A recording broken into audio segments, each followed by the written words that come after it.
Kasal nina Carlo Aquino at Charlie Dizon.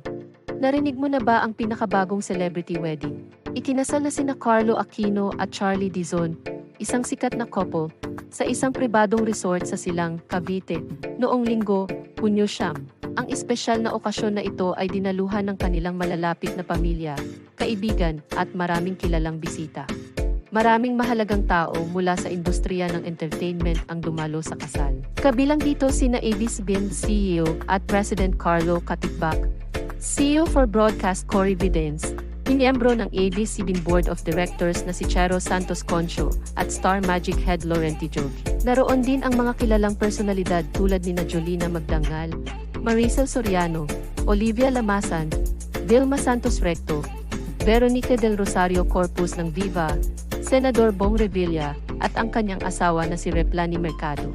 Ang entourage ng kasal ay binubuo rin ng mga sikat na bituin tulad ni Sue Ramirez, Bel Mariano, Kayla Estrada, Adrian Lindayag, Ketchup Eusebio, Ramon Bautista, Luisa Andalio, Elis Joson Alexa Lakad. Marami sa kanila ang nagbahagi ng mga larawan at mensahe mula sa okasyon sa social media. Ang seremonya ng kasal ay parang isang fairy tale.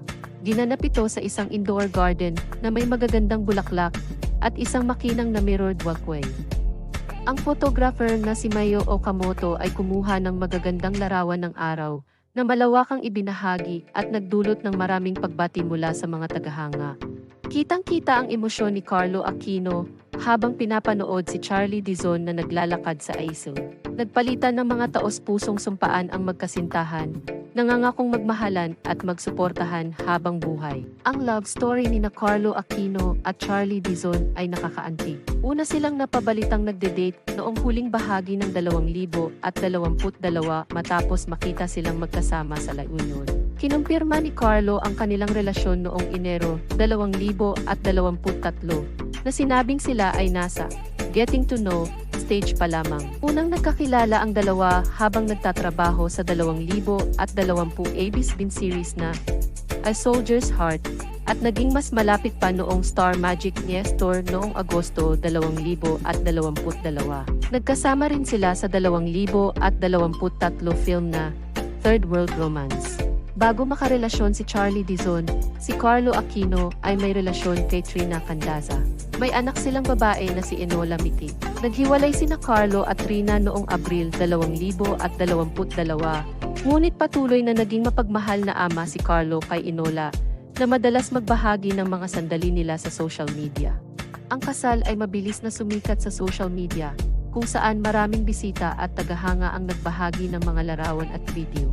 Ang mga hashtag na #CarloCharlieWedding at #CarloAquino-CharlieDizon ay nagtrending habang pinasasalamatan ng mga tagahanga ang magkasintahan at ibinabahagi ang kanilang kasiyahan. Ang kasal ni Carlo Aquino at Charlie Dizon ay isang maganda at makulay na simula ng kanilang buhay na magkasama. Ang kanilang paglalakbay mula sa pagiging co-stars hanggang sa pagiging mag-asawa ay isang nakakaantig na kwento ng pag-ibig. Maligayang bati kina Carlo at Charlie sa kanilang araw ng kasal at pinakamabuting hangarin para sa isang hinaharap na puno ng kaligayahan at pagmamahal.